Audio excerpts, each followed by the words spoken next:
Would you believe me if I told you that we were related? We're even related to her, too. Even them.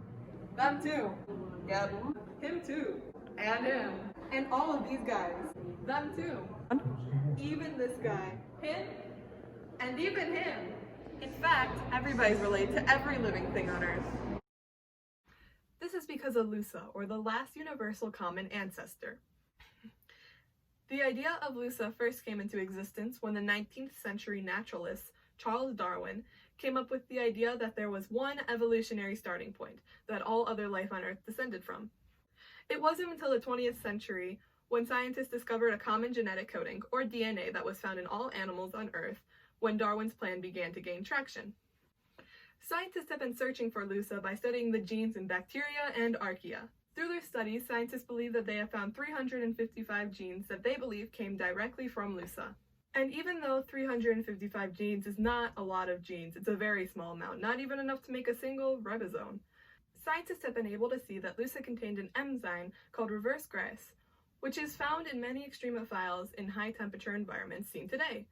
It also confirmed that Lusa lived on things called hydrothermic vents, which happen to be very hot places. Scientists have recorded the surrounding water of hydrothermic vents to reach as high of temperatures as 700 degrees. Scientists believe Lusa lived in these vents between 2 and 4 billion years ago, and Lusa would have had to have been really tough, being both anaerobic and autotrophic. But the question still remains. How did we go from being a single-celled microbe at the bottom of the ocean to all of the complex life we see on Earth today?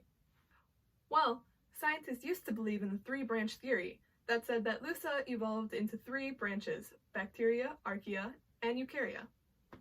This was widely accepted until an evolutionary biologist at UCLA named Jim Lake proposed the idea of the 2-branch theory. This theory stated that instead of Lusa evolving into 3 branches, it evolved into 2, bacteria and archaea.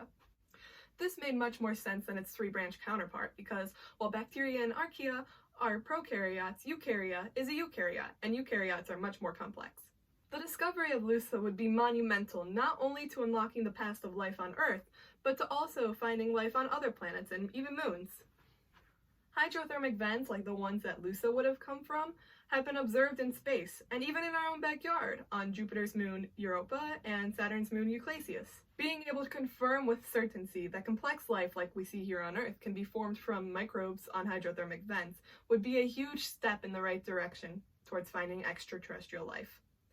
I hope that learning about all of our past has helped you feel a little bit more connected to everybody you see. Thank you!